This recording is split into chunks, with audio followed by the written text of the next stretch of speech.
welcome back to the 74 Challenger restoration.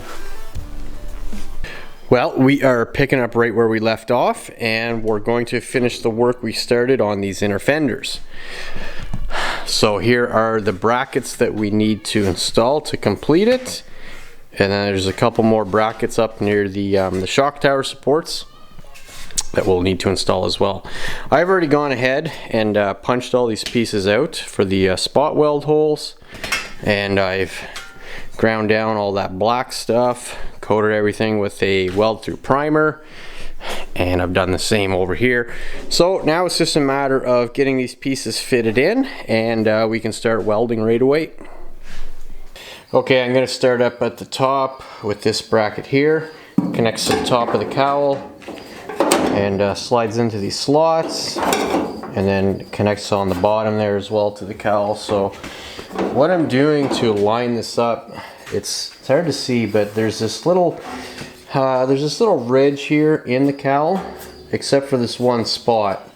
That is where this is supposed to go. So what I'm going to do is essentially line it up into the middle there and top somewhere before this channel section here.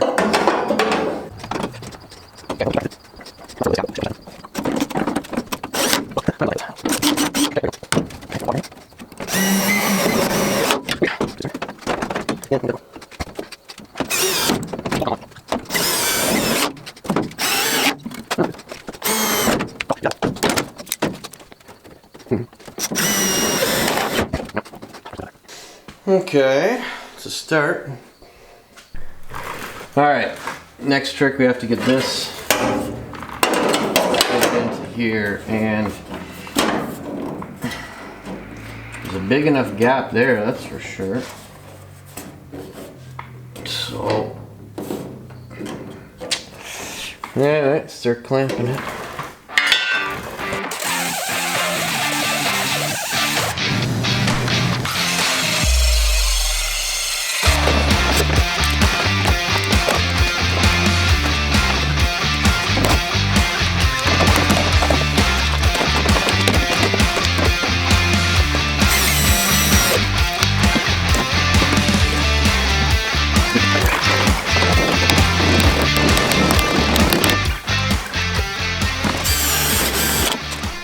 Okay, we have that piece secured in.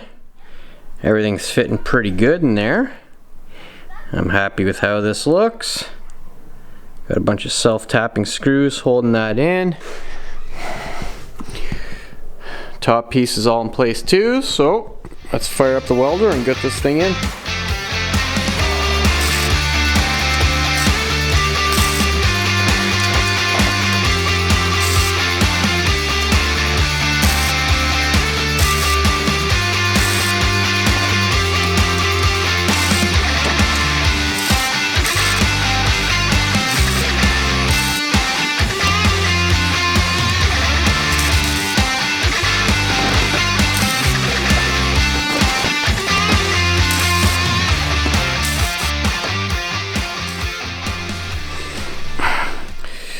Well, that came together pretty nice. I'm happy with all those welds.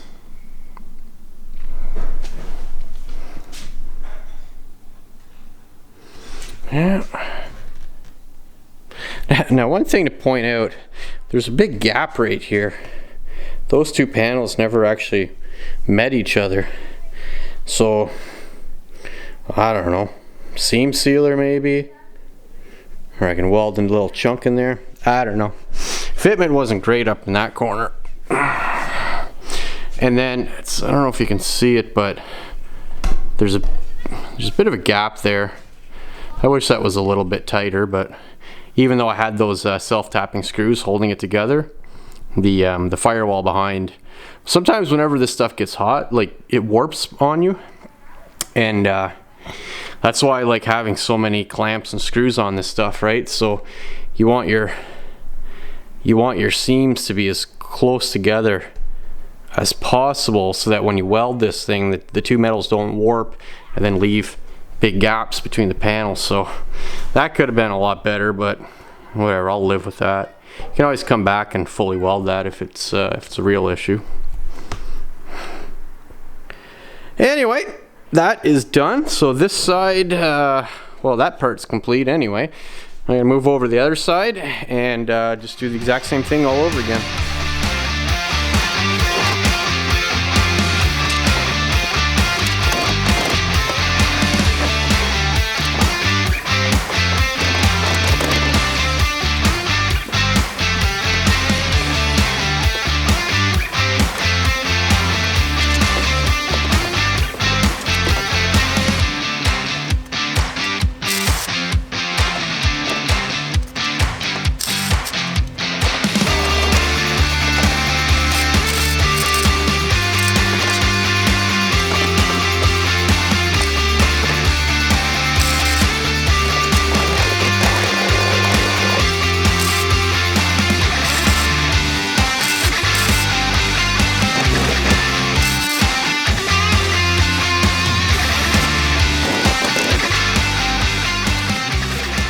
And there we have it.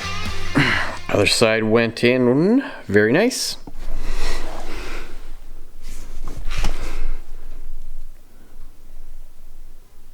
Yeah, I'm happy with the fitment.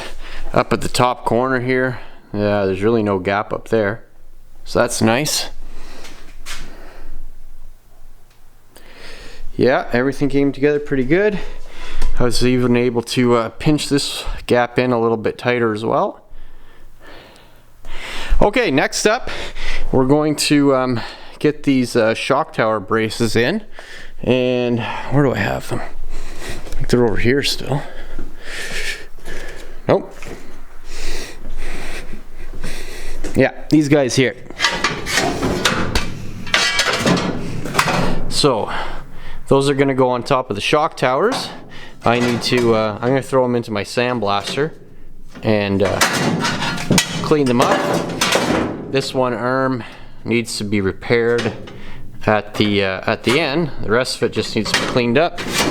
And for the other side, I've got a brand new one. Okay. Before I put this bracket on, I'm gonna seam seal this entire joint here, because once it's on, I won't have the opportunity to get back in there. So I'm gonna go ahead and do it now. And hopefully when I weld it, this stuff don't catch fire. But we're just gonna put this stuff in here, and that'll prevent water from sitting down in that channel. This is a really bad rust point in these cars, so let's try and prevent that. This car probably won't be driven too much in water, definitely no salted roads, so still let's try and get it done right. Okay, so I think we're gonna have to let that dry for like 24 hours or something like that.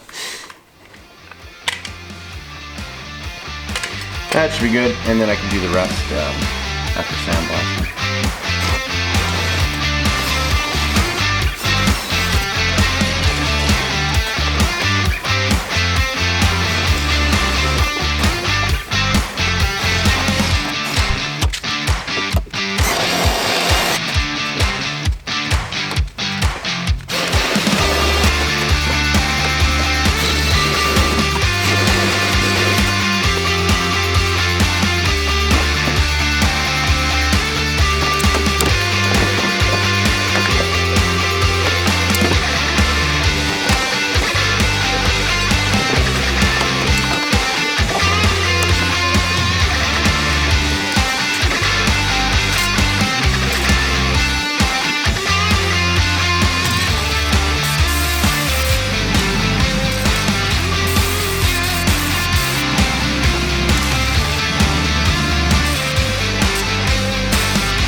Well, that is another job complete.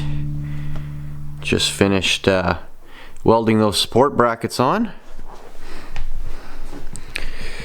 ties into the inner fenders here, and then the bracket ties over into the firewall. Yeah, so other side's done as well. Came together pretty nice.